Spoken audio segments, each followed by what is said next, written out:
지난 주말 전국에서 산불 사고가 잇따랐습니다. 건조한 날씨 속 강풍까지 계속되면서 강원도를 비롯한 전국이 산불 비상입니다. 원주시의 한 빙벽장에서 등반객이 추락해 숨지는 사고가 발생했습니다. 지난달에도 같은 빙벽장에서 사망 사고가 발생해 등산객들의 각별한 주의가 필요해 보입니다.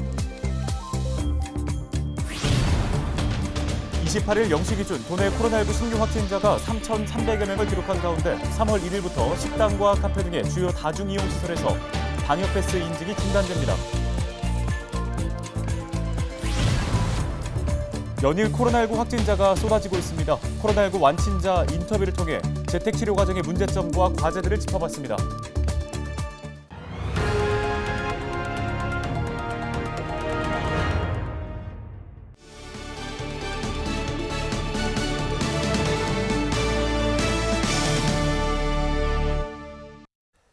여러분 안녕하십니까? 헬로티비 뉴스입니다.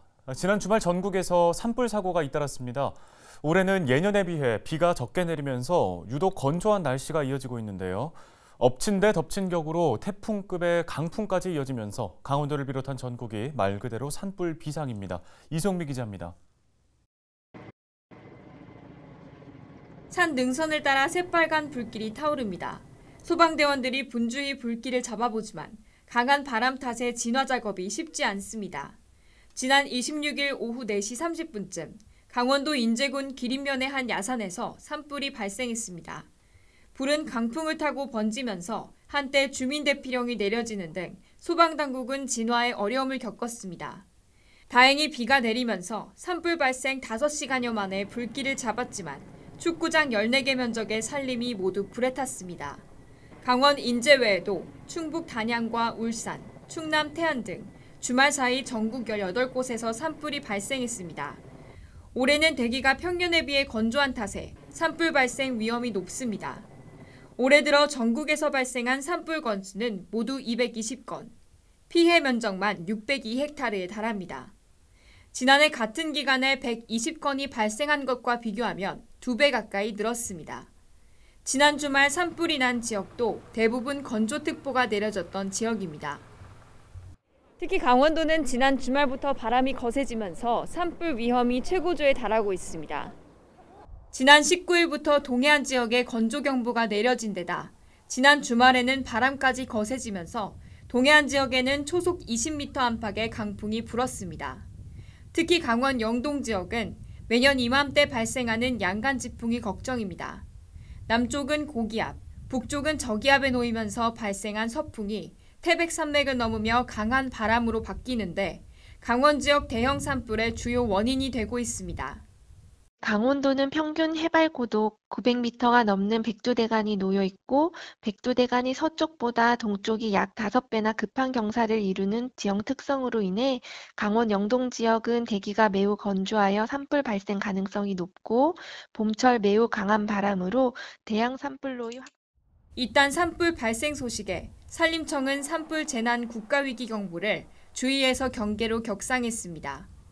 본격적인 영농 준비로 인한 영농 부산물 등 소각행위와 입산자에 의한 산불 발생 증가가 예상되어 강원도도 산불 발생 시 동원할 인력 3만 3천여 명을 확보하고 진화 헬기와 진화차 점검을 마쳤으며 산불 예방과 감시 활동을 강화할 방침입니다. 이번 겨울 전국 강수량은 예년의 5분의 1 수준에 불과합니다. 연일 건조한 날씨와 강풍이 이어지는 가운데 소각행위나 담뱃불로 인한 화재가 나지 않도록 각별한 주의가 필요해 보입니다. 헬로티비 뉴스 이송미입니다. 원주시의 한 빙벽장에서 등반객이 추락해 숨지는 사고가 발생했습니다. 소방당국은 지난 27일 오후 2시 55분쯤 원주시 지정면 판다리의 한 빙벽장에서 등반을 하던 50대 A씨가 추락했다고 밝혔습니다. A씨는 빙벽을 오르던 중 30m 지점에서 떨어졌으며 이 사고로 머리 등을 크게 다쳐 숨졌습니다. 앞서 지난달 8일에도 같은 빙벽을 오르던 50대 남성이 떨어져 숨지는 사고가 발생하기도 했습니다. 경찰과 소방당국은 목격자 진술 등을 토대로 정확한 사고 원인을 조사하고 있습니다. 다음 소식입니다. 강릉항 남동해상에서 전복된 레저보트 승선원 2명이 27일 구조됐습니다. 동해해양경찰서는 27일 오전 10시 17분쯤 0.1톤 레저보트 한 척이 출항 중 너울성 파도에 의해 뒤집혔다는 신고를 접수했습니다. 신고를 받고 출동한 해경은 연안 구조정을 급파해 승선원 1명을 구조했으며 보트에 함께 타고 있던 다른 승선원은 인근에 있던 어선에 의해 구조됐습니다. 승선원 2명은 모두 건강상의 이상은 없는 것으로 확인됐습니다. 보건당국은 28일 0시 기준 도내 코로나19 신규 확진자가 3,318명을 기록했다고 밝혔습니다. 지역별로는 원주 795명, 춘천 793명으로 두 지역이 가장 많았고 강릉과 속초, 동해 등 7개 시군에서 세 자릿수의 확진자가 발생했습니다. 이에 따라 도내 누적 확진자는 6만 883명으로 늘었습니다. 한편 정부는 3월 1일부터 식당과 카페 등 다중이용시설에서의 방역 패스를 일시 중단한다고 밝혔습니다. 이와 함께 오는 4월부터 도입 예정이었던 청소년 대상 방역 패스도 중단되면서 확진자 급증에 따른 보건 인력난이 해소될 것으로 전망됩니다. 하루에 10수만 명의 신규 확진자가 발생하면서 그동안 나는 아니겠지 하던 분들도 이제는 코로나19가 바로 옆까지 온 것 같다는 얘기들을 합니다. 지난 시간에 이어서 또 다른 코로나19 완치자와 전화 인터뷰를 해봤는데요. 재택치료 과정에서 겪었던 일들 그리고 느꼈던 것들에 대해서 들어봤습니다.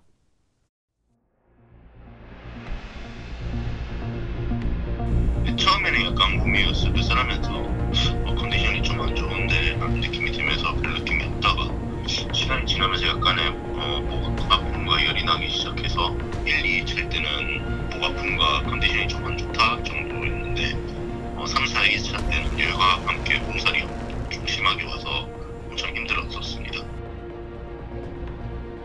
3차 접종도 받은 상황인데 설마 내가 걸리겠어 이렇게 좀 안일하게 생각하고 있었던 것 같습니다.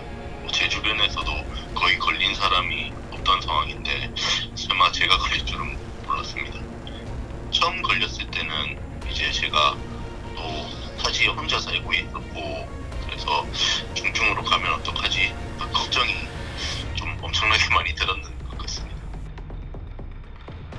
확진 받은 당일에 그 확진 확인서 작성할 때 그때가 이제 가장 소통이 잘 됐던 것 같고 전화를 했을 때는 약간 항상 통화 중일 때가 많아서 통화하기가 좀 힘들었고 자가격리 해제 확인서도 제가 전화를 해서 신청을 해야 그 다음에 나오는 상황이고요. 그 보건소에서는 제가 먼저 묻기 전에는 딱히 대답을 해주고 그런 상황은 아닙니다. 이제는 많이 좋아졌습니다. 약간의 전기침과 콧물이 살짝 있긴 하는데 일상생활이 가능할 정도가 되었고 자가진단 키트를 사용해봤을 때도 음성으로 떴습니다. 근데 약간의 전기침이 있고 이제 그걸로 인해서 주변 사람들이 불행할까봐 여전히 재택 중이며 웬만해서는 그래도 아직은 집 밖으로는 잘 안 나가려고 하는 상황입니다. 더 이상은 남의 일이 아니라고 생각이 드는 것 같습니다. 누구든지 걸릴 수 있다고 생각되고 그나마 이제 제가 백신을 3차까지 맞아서 좀 이렇게라도 큰일이 안 일어나고 넘어갔다고 생각하고 이제 보건당국에서도 물론 확진자가 너무 많이 나와서 힘드시겠지만 좀 더 이제 자가격리하는 사람들에게 관심을 가져주셨으면 좋겠습니다. 다음 소식입니다. 3.1절을 맞아 무명의 독립운동가들을 만나는 시간 마련했습니다. 몽골 의사로 알려진 이태준 선생과 단재 신채호 선생의 아내로 알려진 박자혜 여사를 만나봅니다. 김소영 기자입니다.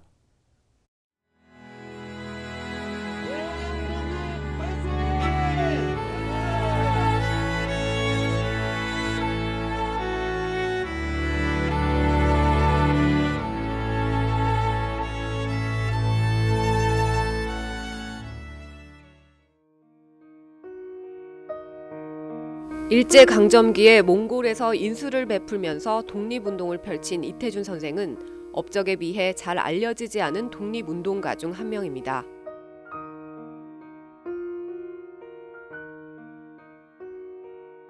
이태준 선생은 안창호 선생을 치료하면서 신민회, 또 비밀결사대 뭐 이런 이야기를 들으시고 나도 신민회 가입을 하겠습니다. 해서 이제 독립운동의 길을 걷게 되고요. 몽골로 이제 가시는데 의원을 개업을 해서 몽골인들과 몽골의 왕을 치료를 해주는 일을 하면서 몽골에서는 굉장히 대단한 그 이제 대접을 받게 되죠.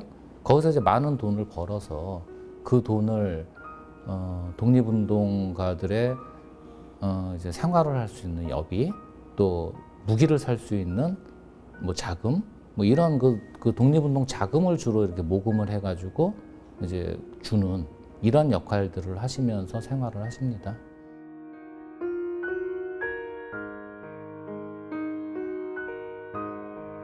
이태준 선생은 세브란스 의학교 재학 시절 안창호 선생의 권유로 비밀 청년단체인 청년하구회에 가담하면서 독립운동을 시작했습니다. 그가 안창호 선생에게 보낸 편지를 보면 그 당시 상황을 짐작할 수 있습니다. 이후 몽골로 간 이태준 선생은 몽골에서 의사로 번 돈을 독립운동 자금으로 지원했습니다. 이태준 선생의 독립운동가로서의 삶은 러시아 백위파 부대에 안타까운 죽음을 당하면서 38세라는 젊은 나이에 생을 마감했습니다. 1921년에 그 러시아의 그 백위파, 백군에 의해 가지고 이제 굉장히 비참하게 처형을 당하세요. 몽골의 그 어떤 산에서. 그리고 그 백군들은 이태준 선생의 시신을 숨겨서 아직까지도 이태준 선생의 시신은 찾지를 못하고 있습니다.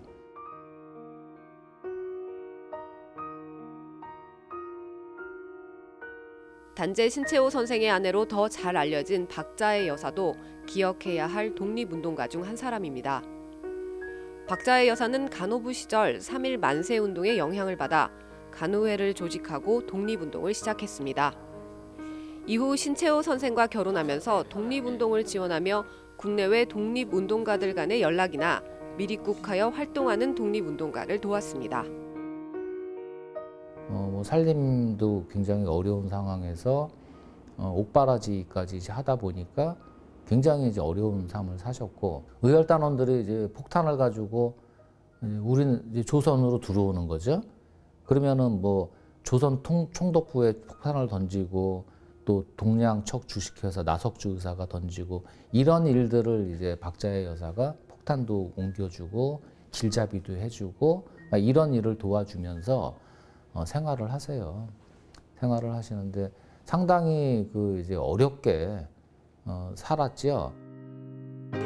올해로 103주년을 맞이하는 3.1절. 수많은 독립운동가들이 있었기에 우리가 오늘을 살고 있는지도 모릅니다. 이제 우리가 그들을 기억해야 할 차례입니다. 헬로티비 뉴스 김소영입니다.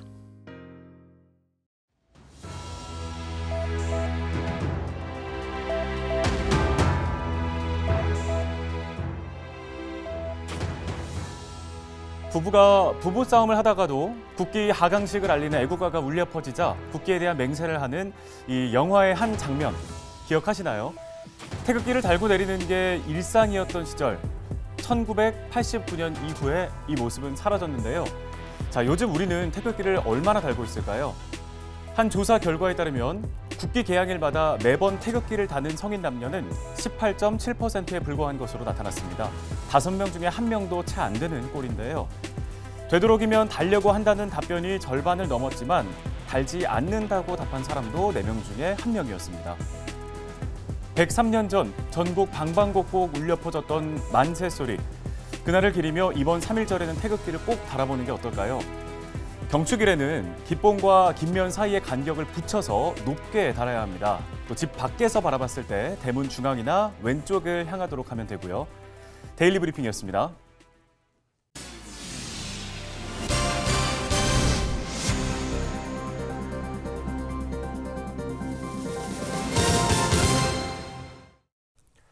다음 소식입니다. 강원 지역 소비자 상담을 분석한 결과 유사 투자 자문 상담이 가장 많았던 것으로 나타났습니다. 유사 투자 자문은 일정한 대가를 받고 불특정 다수를 대상으로 주식 등 금융 투자 정보를 제공하는 서비스로 전체 상담 건수 12,800여 건 중 700여 건이 넘는 것으로 집계됐습니다. 유사 투자 자문 중에서도 계약 해제와 위약금 등 계약의 중도 해지 관련 불만이 가장 높았던 것으로 분석됐습니다. 오늘 저희 헬로티비 뉴스가 준비한 소식 여기까지입니다. 시청해주신 여러분 고맙습니다.